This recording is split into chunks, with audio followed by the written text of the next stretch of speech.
And welcome to Let Them Talk. I'm Paul DiRienzo, and my guest is going to be talking about the Anarchist Book Fair and Film Festival that's coming up here in New York City. And Art Festival. And Art Festival. Priya, welcome back to Let Them Talk. Glad to have you back with us.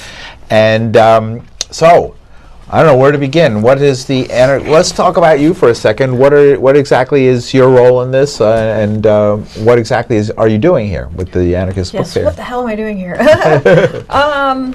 The Anarchist Book Fair and Film Festival and Art Festival have been happening now for 8 years in New York City. This is our 8th year doing this. And so these events will be happening just this coming next week, Saturday and Sunday. So I hope everyone can make some time. And the website is anarchistbookfair.net. You can find the program information there in more details. And what are the locations? What are the venues again? It's at Judson Church in Manhattan, near Washington Square Park South. Here's the very beautiful flyer poster for the book fair that there it is. Great. Yeah. Our friend Lucy made, and she's quite talented, and so you can see we got several things happening. And so there is 55 Washington Square South, and there's on the bottom www.anarchistbookfair.net, and it's at the Judson Memorial Church, which is in the Village directly south of Washington Square Park. Yes, you may say, "Oh, what? Anarchists in a church?" But it's the famous church. The Judson Memorial Church is one of the more famous churches as far as progressive causes and supporting. Yeah, that's exactly right. They have had many great events supporting, anti-war, all kinds of intellectual panels. You can learn a lot. And so this is a very educational event for people who want to learn about,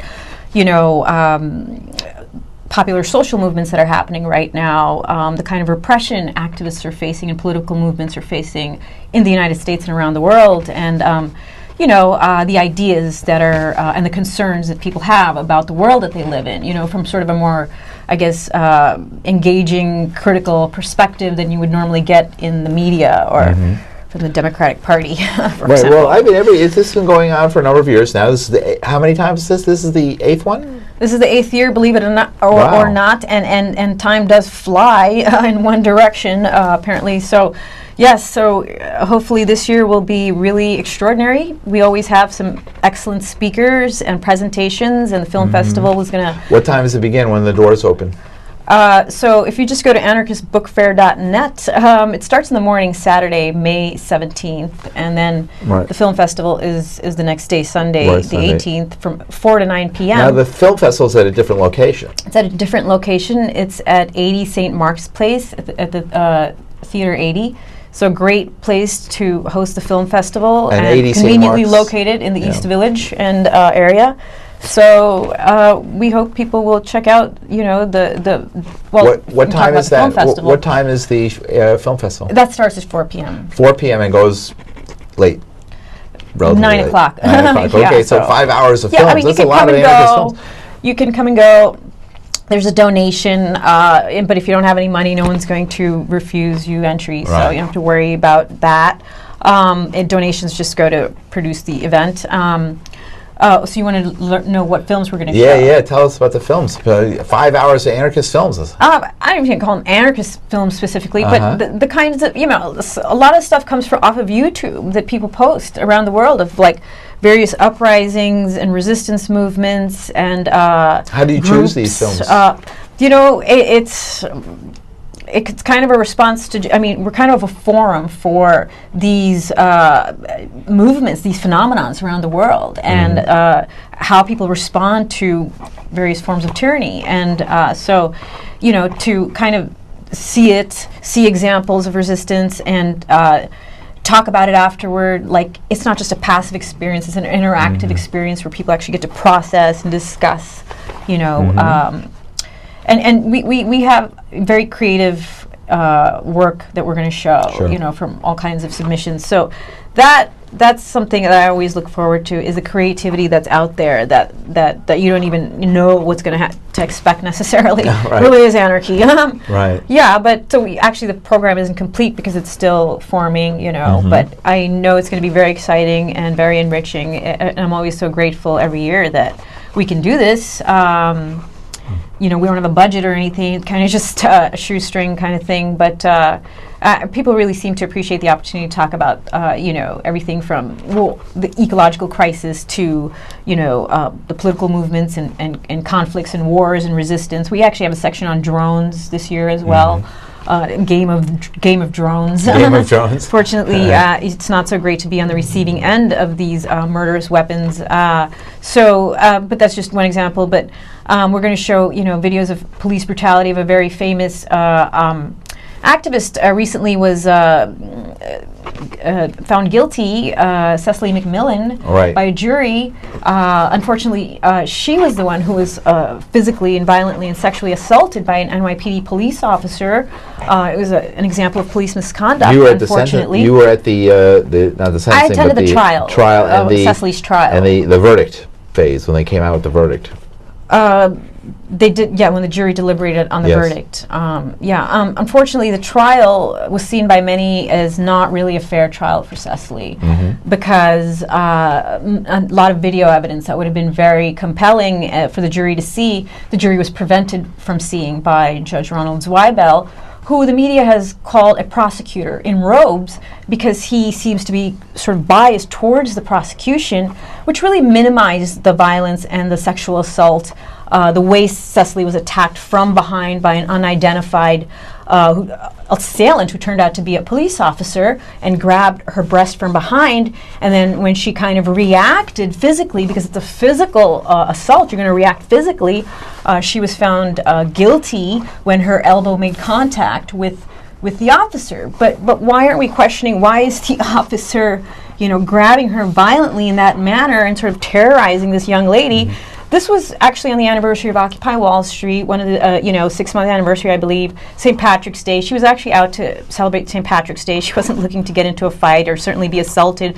Just walking through a public park, Zuccotti Park, where occupiers had, come to reunite for the 6-month anniversary. And every New Yorker has a right to walk through a park without being sexually assaulted and physically, tackled. Especially on St. Patrick's Day.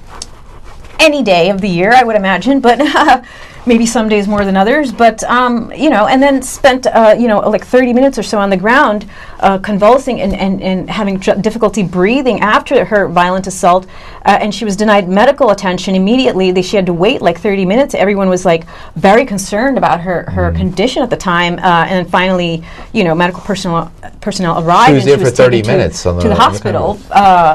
30 minutes, at least, yes, lying on the pavement. Yeah, she had a very bad reaction to being so aggressily attacked, as I guess anyone would, and so it people just have seems to really to me at a demonstration where the police are basically advertising there's going to be a confrontation if people come here.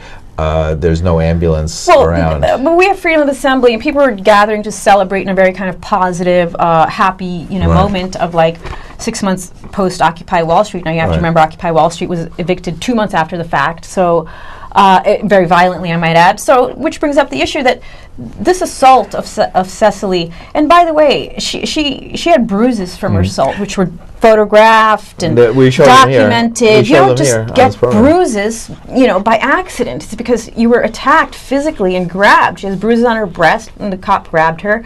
But all that seems to have been not admissible in court in the sense of that the video evidence that kind of shows people calling for a doctor, calling for a medic was not permitted. So in addition. It's just not just the video evidence, but some of the testimony was also not permitted from that the Marty Stoller, the lawyer that you had on your show, he wanted to bring forward certain witnesses. But I want to just make a point before I forget, which is, and this is the most important point, which is this is actually part of a larger pattern that we have observed of police misconduct with Occupy, where women have been sexually assaulted numerous times by police officers. As in addition, of course, the violent repression of Occupy. It didn't just go away. They were like beaten and terrorized, which is the Bloomberg legacy, I guess, who called NYPD his own private army. That's his own words. Well, talk about the current, yesterday you were at a press conference, right? Cecily actually has a very good case because she was assaulted. The documentation shows she was bruised and aggressively attacked. But so because she has a good case, I believe the prosecution found that it was best to go on their best defense would be an offense. So they went after Cecily McMillan, and to try to prove that she was the one who was in the wrong, but she didn't commit the offense. It was a police officer. They just twisted everything around upside down, and it's very and what's even worse, on top of having to go through such a harrowing experience, unfortunately, Cecily may face anywhere from 2 to 7 years. When is the sentence? Because it's a felony to hit a police officer. And when is the sentence? May 19th. May 19th. Monday, coming right up. But so people are being and the prosecution said to the jury, because I was there and I heard her say this, she said, if you let Cecily go, this is sending a message that it's okay for anyone to hit a police officer. But the real message of this case is that if you're sexually assaulted, you don't have the right to resist. You have to just accept it. That's absurd. Because we do have the right to gather peaceably without having to worry and feel terrified that, this is an intimidating sort of bullying tactic, which is really unwarranted. Many people have been coming forward to give support since the verdict, right? Oh, yes. Many people have been very supportive. You were yesterday at City Hall, right? What happened in City Hall? As to protect our public safety, not to endanger our welfare. What happened at City Hall yesterday? There was a press conference. And who was there? What occurred? What was said? Elected officials spoke out on Cecily's behalf, which was really great. Elected officials? Some council members, and so that was wonderful. So this is what's very important, is the jury, in a very unusual move, after finding out that Cecily may face such harsh jail time, she is currently in Rikers right now. Why? So the jury wrote this letter to the judge saying, we don't think it serves any public good for this college student to be incarcerated. We would prefer she just get probation. She could get up to 7 years in prison. Or community service, not jail time. She's already trying to recover from the trauma of being aggressively attacked, like many people in Occupy were. This movement was physically attacked. Right. And so I'm just putting that in context. But this film festival has always been a forum for we're talking to Priya, who've been victims of police brutality. Who's an organizer of the Anarchist Book Fair and the Anarchist Film Festival that's going on this weekend here in New York. Well, here's a little flyer. Great. It's very little. And this is for the, let me see the flyer for a second, just so I see it enough time. Here's the 8th annual film festival that's coming up, and this is going to be Sunday at 80 St. Mark's, which is the theater, the 80 Theater, right? It's Theater 80? It's 80 St. Mark's Place in East Village in New York City. Yeah, right, so there it is. So, and to get there is... That's the goddess Athena. You just get off at Astor Place on the number 6, or walk up 2nd Avenue from the F train, and you get to the corner of 2nd Avenue and St. Mark's Place, and it's right there, right? It's there. Between 2nd and 3rd Avenue, right? It's a great venue. Yeah. Theater 80. Yes. Well, really is it between 2nd and 3rd or 1st and 2nd? 2nd and 1st. 2nd and 1st. Yeah. I'm sorry. It's between 1st and 2nd Avenue. Closer to 1st Avenue. Closer to 1st Avenue. All right. You won't miss it. Yeah, I hope not. Well, anyway, and also, the theater used to be a speakeasy. Oh, was it? Right. And there's something about anarchism, I wanted to get into, Priya, and talk a little bit about it. I want to show what is anarchism? Yeah, right.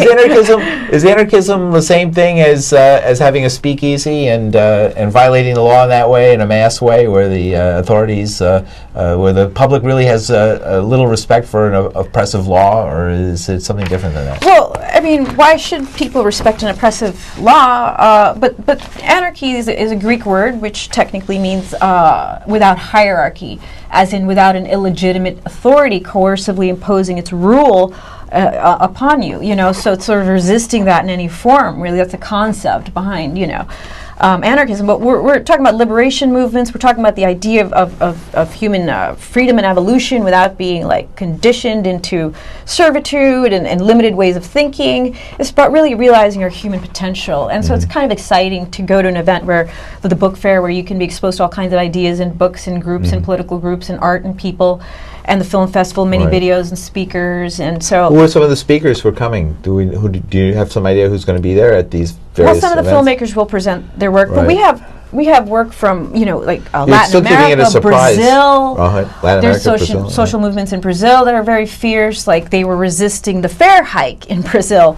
How we have a public transportation system here. Here, well, that's one way to put it. So yes, people seem to be accepting of these fare hikes. I'm sure they're very unhappy about it, but public transportation really ought to serve the public, not just the wallets of a semi-privatized corporation at the MTA, which has been exposed in the past for its financial corruption. What are the issues that really concern anarchists today? But this really, hurts the public to be charged so much money. Yeah, sure, some people can afford it, but a lot of people can't. And I see them constantly arresting people, especially poor people and young people, and young black men and women and minorities, for not being able to take the train to get from point A to point B, which is a human right.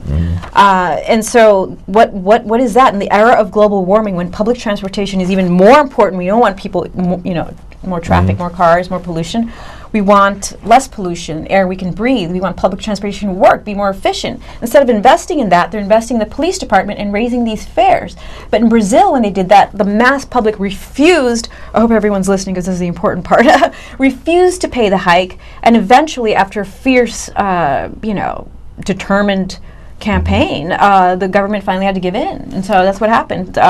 So I think it's important to see these examples we may not see in the corporate-controlled media here in the United States. So that's why at the film festival, we show global examples from around the world of movements and people rising up in occasions where they're repressed or exploited to sort of assert, human dignity, human rights, indigenous struggles to try to protect the environment. And we'll see examples of this in the films that are going to be shown. Corporate destruction. So this is generally the themes that we try to explore. And climate change is a big theme again this year. I mean, it was just even on the mainstream media, they finally admitted that, oh, by the way, we can see from space now that the ice sheet is pretty much gone and it's going to melt and sea levels may rise up to 13 feet. And, this sounds like, okay, and now to our commercial break. What they're actually telling you is, oh, by the way, you're all going to die, and here's how. So the thing is, we've known this information for a long period of time, but it wasn't really in the media in the way it ought to have been. I guess they were too busy selling us, SUVs and whatnot.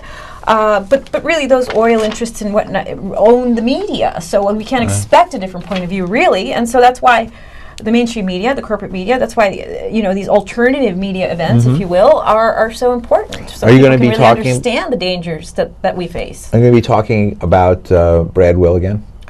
Time? Okay. So who's the New York Brad City Will? Anarchist Film Festival was started in honor of Brad Will, who was a very good friend and comrade and coworker, because he was also like a videographer and journalist and amazing activist whom I actually met in the forests of the Northwest. He was a tree sitter. If you don't know what that means, it means it was a forest defense movement that was trying to protect these amazing forests and trees. By the way, well Priya, over 1,000 years old, some of them. I think we just got a call. He's actually from New York. He's a New Yorker. Wow. So Brad Will was shooting an uprising in Oaxaca, Mexico, and that's when he was fatally shot by a Mexican police sniper, and he murdered. And so it was tremendously tragic loss.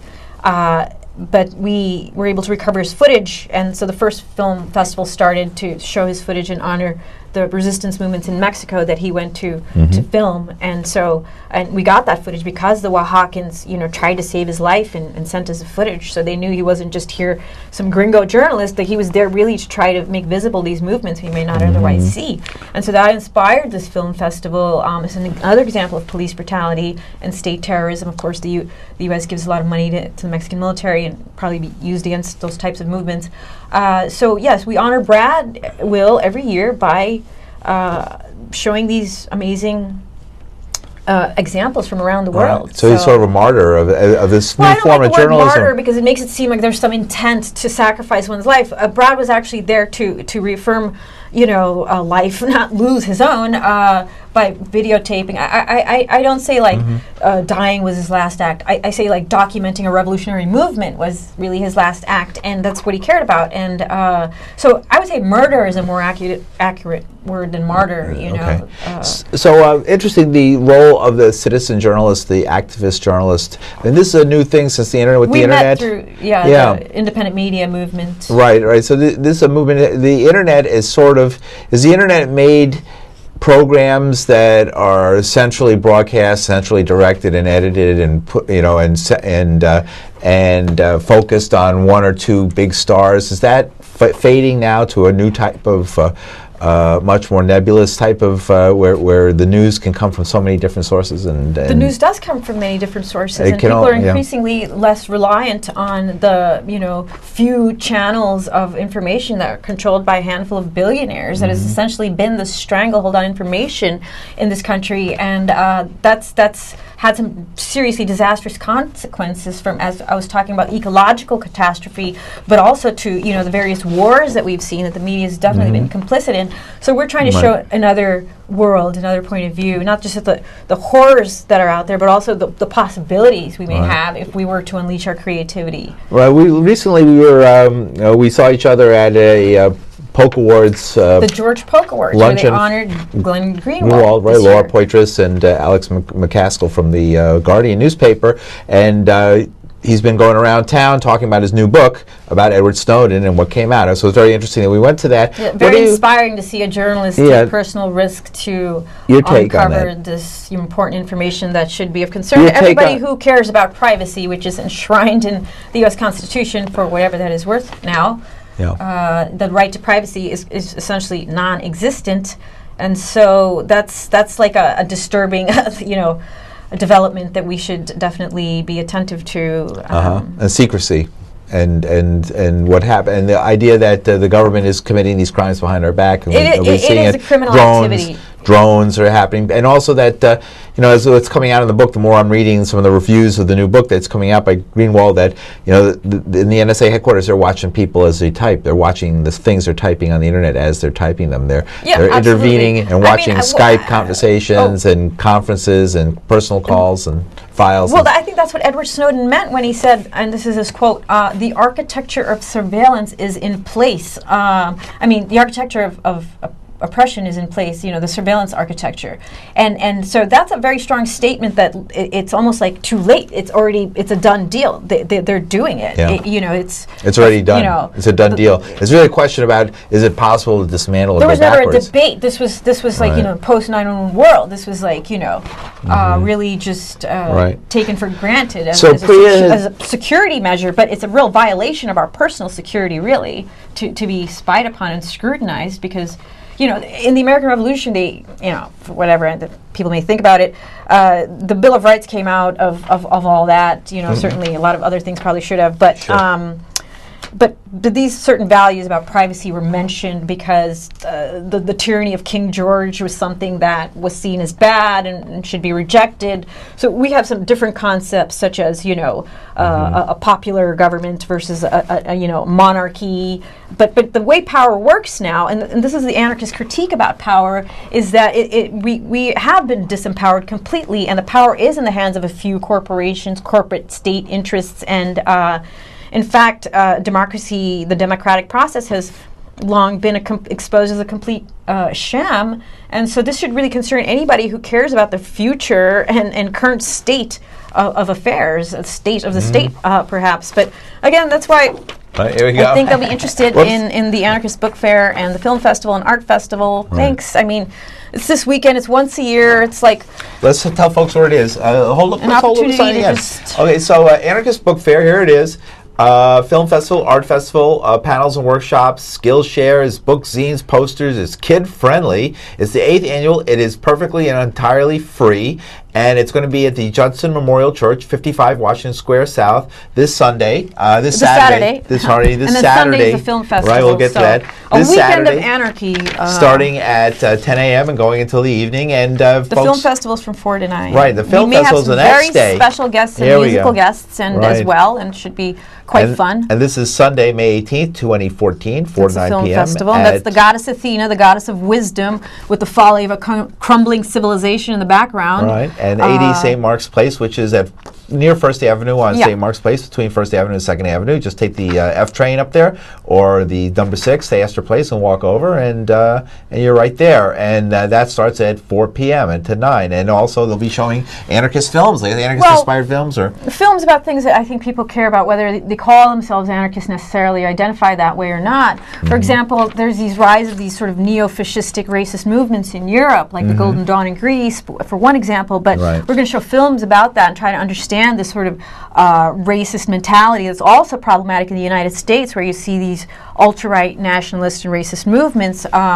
you know, like that guy who made those racist comments recently is kind of caught making some embarrassing... Oh, the owner of the Clippers, Sterling, right? Racist comments. But and the thing is, that nothing sort new with that of guy, thinking, that kind of idea of racism, you know, I mean, the science shows now there's only one race, the human race, and yet people have some very regressive ideas and are coming out of a period of, like, you know, Jim Crow laws and slavery. So evolution takes time, I guess. But apparently, if we really want to evolve in a direction that's meaningful, we need to get away from these ideas of racial oppression, racial supremacy, and segregation based on race. And so I think that, you know, again, that's like an active thing. You can't just, you know, accept, you know, that we are living in a healthy climate. There's a lot of toxic people thinking We're like not that. Post-racial.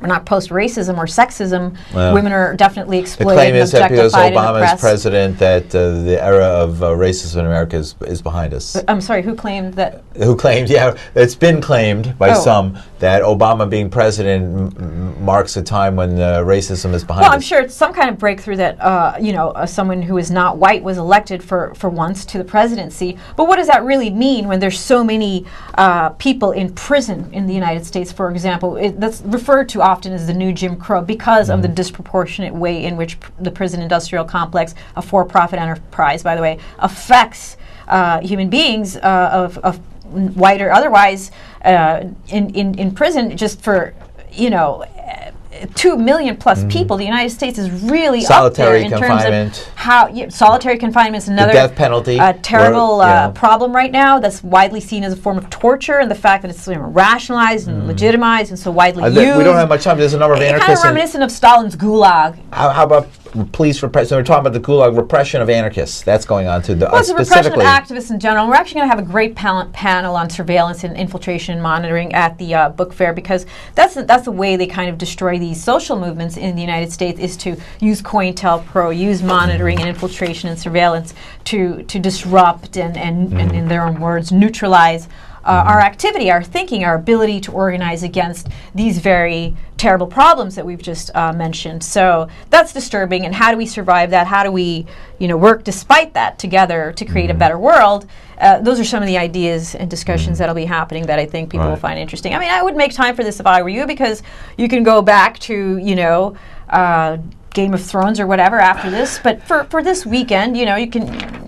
I think you'll enjoy this. Right. Okay. This is on Saturday at Judson Memorial Church, right directly south of Washington Square Park, and then on Sunday at Theater 80 at 80 St. Mark's Place is the film festival, where there'll be curated events and films presented to you by the anarchist community in New York. So hope to see you there. Thank you, Priya. Thank you. And we'll see you next week. Thanks, everybody.